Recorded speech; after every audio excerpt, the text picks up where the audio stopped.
Et salut à tous les amis, c'est Jamin, j'espère que vous allez tous très bien. Moi, ça va super. À part que quelques heures avant de tourner cette vidéo, je me suis cassé la gueule dans les escaliers, j'ai hyper mal aux pieds, mais sinon ça passe, ça va. T'es vraiment menteur, mon gars. T'es un très très gros menteur. Non, je déconnerais, ça va pas du tout, j'ai le pied qui me déglingue, il est gonflé. Je sais pas ce que je me suis fait, mais c'est une dinguerie. Je vais tomber de 3 marches pourtant seulement, mais j'essaie de me rattraper avec mon pied, laisse tomber. Je souffre, mes jaminos. Enfin bref, on est là pour... La douleur, c'est dans la tête, c'est ce qu'il faut se dire. C'est que dans la tête. Donc si j'ai pas mal, j'ai pas mal.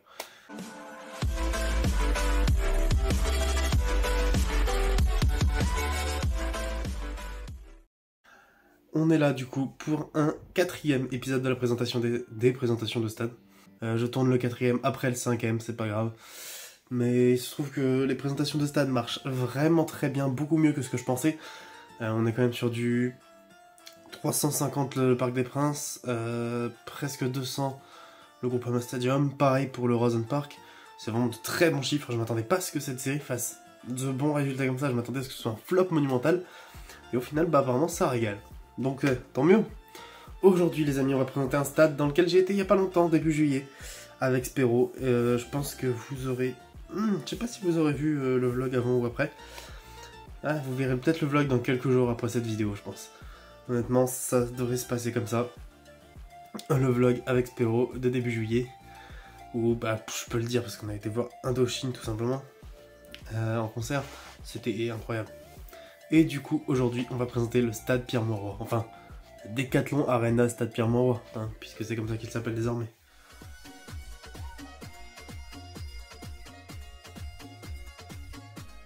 Le stade Pierre-Mauroy est une enceinte sportive située à Villeneuve-d'Ascq dans le Nord qui date de 2012. Il accueille principalement les matchs du LOSC, Lille Olympique Sporting Club, le club de football principal de la ville de Lille. Ce dernier évoluait auparavant dans le Stadium Nord Lille Métropole qui ne comptait que 18 000 places et qui pour l'anecdote était conçu par l'architecte Roger Taillibert, l'architecte du Parc des Princes. Le stadium étant devenu trop petit, en 2008, le bureau d'études Grech et concepteur du viaduc de Millau et la société Eiffel, filiale du groupe Eiffage, obtiennent la construction du stade. Les travaux de terrassement et d'assainissement débutent en juillet 2009 et le permis de construire est délivré en décembre 2009. Les travaux de fondation démarrent le 29 mars 2010 et la pose symbolique de la première pierre a lieu le 27 septembre 2010. Sa construction est estimée à 324 millions d'euros et s'achève à l'été 2012. Il est inauguré le 17 août 2012 par un match de Ligue 1 opposant le LOSC à l'AS Nancy-Lorraine et s'appelle initialement le Grand Stade Lille Métropole. En juin 2013, le projet de naming est abandonné et le stade prendra le nom de Stade Pierre-Mauroy. Pierre-Mauroy qui était un ancien Premier ministre et un ancien maire très important de la ville de Lille. En 2022, Decathlon obtient le naming du stade qui s'appellera désormais la Decathlon Arena Stade Pierre-Mauroy. Le stade appartient pour le moment à Eiffage Lille Stadium Arena, aussi appelé ELISA pour faire plus court. Et ce sera encore le cas jusqu'en 2043 et ensuite ce sera la métropole européenne de Lille qui aura les droits du stade. Il est l'un des rares stades dans le monde à posséder un toit rétractable, le premier en France. Le toit fait plus de 7000 tonnes et met 30 minutes à se fermer. L'enveloppe de couverture du stade est composée de 12 000 tubes en polycarbonate et comporte une façade animée de 1800 m² composée de 70 000 LED. Ce stade existe en 5 configurations possibles, c'est incroyable, et il met 24 heures à se transformer d'une à l'autre. Pour le football, il comporte 50 187 places, ce qui en fait le 4e plus grand stade en France. Il y a une pelouse hybride, le stade est de catégorie 4 selon l'UEFA, ce qui permet d'accueillir tout type d'événements footballistiques, y compris des finales européennes. Dans la configuration football, si on retire les buts évidemment et qu'on transforme les lignes du terrain, vous aurez compris, il peut également accueillir des matchs de rugby. Il peut également être un stade de concert en plein air ou couvert de 51 000 personnes pour une tribune sur un côté. Mais Indochine, les 2 et 3 juillet derniers, ont mis une scène au centre et ont réuni 67 500 personnes chaque soir. Il y a aussi l'aréna concert couverte, des 2 côtés du toit ou d'un seul, puisque les 2 côtés du toit sont indépendants, sur une moitié de stade et qui peut accueillir environ 25 000 personnes. Et tout de suite, je vous montre une petite vidéo de la transformation du stade qui se fait en 24 heures, en 1 minute. Donc là, on voit que tout le monde s'active. Ouais, s'active, oui et non, parce que c'est 24 heures. Voilà, ils vont poser des trucs pour faire rouler, des espèces de moteurs pour faire rouler. Ils soulèvent petit à petit pour poser des trucs en dessous. C'est des piliers en dessous qui soulèvent la partie de la pelouse. Je trouve ça déjà fascinant de pouvoir déplacer une pelouse. Là voilà, les piliers soulèvent la pelouse. Ils accrochent des espèces de barres qui vont accrocher au moteur afin de faire rouler la pelouse. Et là, la pelouse, voilà, ils la déplacent, ils la font rouler par-dessus l'autre partie de pelouse. Je trouve ça fascinant. On y voit du coup un grand trou. Il protège la partie de pelouse qui peut être abîmée. Et là, il y a des tribunes rétractables en fait en dessous. Ils les tirent, ils installent la scène. Ils tirent un grand rideau pour pas qu'on voit l'autre côté. Je trouve ça fascinant. Voilà, ils font les petits derniers détails. Les projecteurs, tout ça. Ils mettent bien en place les barrières dans les tribunes et tout. Et voilà. La scène est prête. Je trouve ça ouf. On a également l'Arena Sport, encore sur une moitié du stade, couverte la plupart du temps et qui peut accueillir basket, handball, tennis, hockey, etc. Et enfin du coup, on a le stade multifonctionnel qui peut accueillir de tout, comme de la boxe, des shows mécaniques. Dites-vous qu'à une époque, au lancement du stade, il y avait même des rumeurs comme quoi il accueillerait des compétitions de piscine. Alors après, je veux bien faire des choses transformées, mais de là, mettre une piscine de l'eau, après, non. Enfin, ça n'a jamais encore été le cas, je sais pas si ce sera le cas un jour, mais ce serait étrange quand même. Genre, puis s'il y avait eu par exemple, il y aurait peut-être eu pour les Jeux Olympiques en 2024, c'est pas prévu. Il y a une piscine olympique qui se construit, donc il n'y a pas de piscine. Et ça me semble logique en soi. Du coup, pour résumer un peu, c'est un stade ultra moderne, ultra polyvalent, surtout à l'époque. Maintenant, il y a la Défense Arena à Nanterre, qui reprend un peu le même concept, tout ça, qui peut également accueillir beaucoup de choses. Mais d'avoir un toit fermé, déjà c'était le premier stade en France, l'un des premiers en Europe. Il a battu beaucoup de records, comme on va le voir juste après. Je trouve que c'est vraiment un stade incroyable. De me dire qu'un stade, vous savez, ma passion pour les stades, vous la connaissez. Le tout, quand on faisait un tour des stades et tout, c'était uniquement parce que j'aime les stades, j'aime cette structure, j'aime ce qu'il évoque, c'est différent. Et me dire qu'un stade peut faire ça, peut se transformer comme ça, moi ça me fascine totalement. Et genre ce stade pour moi ça reste une énigme. Je me dis comment c'est possible de pouvoir faire ça, ça me rend fou. Et j'adore ça et je trouve que c'est un des plus beaux stades de France.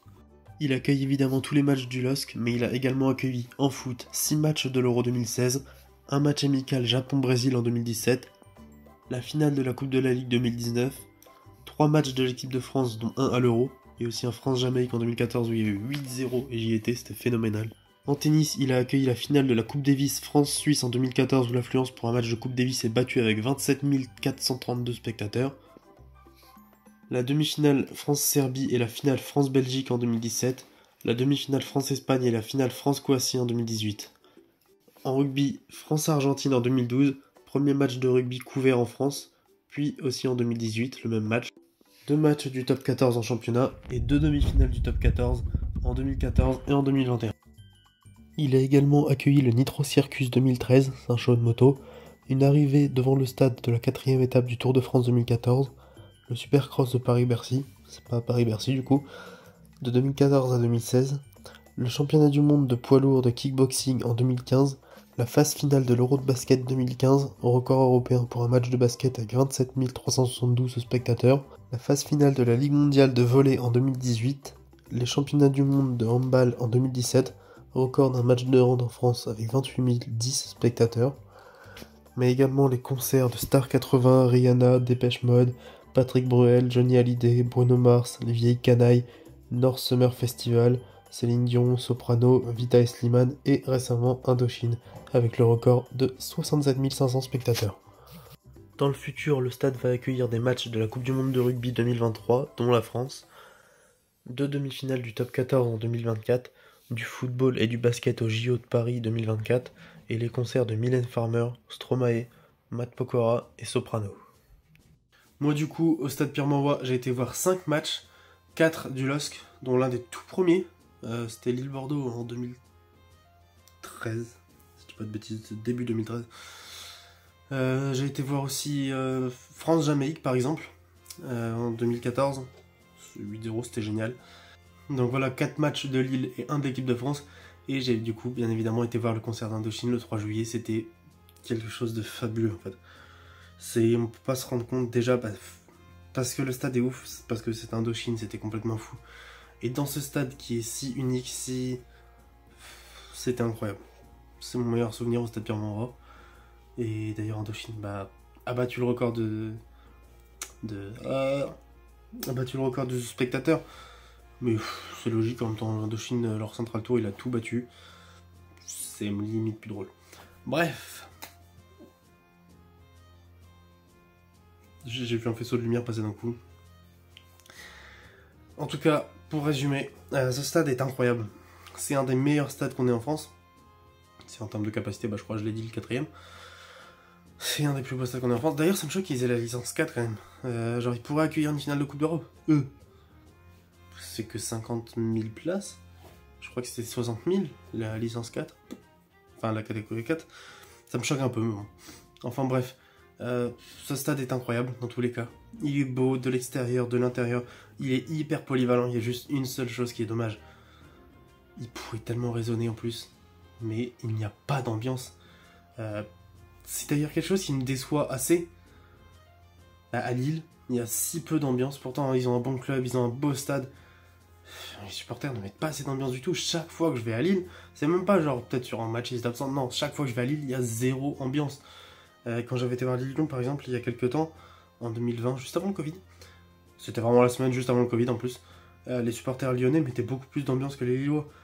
Quand j'ai été voir Lille-Bordeaux lors du tout premier match, j'étais quelques rangs au-dessus de la pelouse, mais même quelques rangs au-dessus de la pelouse, on ne doit pas entendre les joueurs se parler. Là, on entendait les joueurs se parler, tellement il y a peu d'ambiance. Et je trouve ça dommage, c'est un stade qui pourrait résonner, c'est un stade qui pourrait... En fait, faudrait... Je dis pas que les supporters lillois sont mauvais, mais il faudrait qu'ils mettent plus d'ambiance, parce qu'il faut une ambiance à hauteur du stade, quand même. Enfin voilà, c'était tout pour la présentation du stade Pierre-Mauroy. J'espère que ça vous a plu, que ça vous a appris des choses. Moi, en tout cas, bah, je savais déjà beaucoup de choses, parce que j'y ai déjà été. Ça m'a appris d'autres choses. J'ai pris du plaisir à la faire. C'est un de mes stades préférés en France, un de mes stades préférés tout court, d'ailleurs. Vraiment, j'adore ce stade, j'adore y aller, j'adore le voir, j'adore tout. Du coup, j'espère que vous avez kiffé. Si c'est le cas, n'oubliez pas le like, l'abonnement, c'est très important, ça me fait très plaisir. Et ça m'aide à avancer, évidemment. Quant à nous, on se dit rendez-vous très bientôt avec une nouvelle vidéo. C'était Jamin. Ciao tout le monde.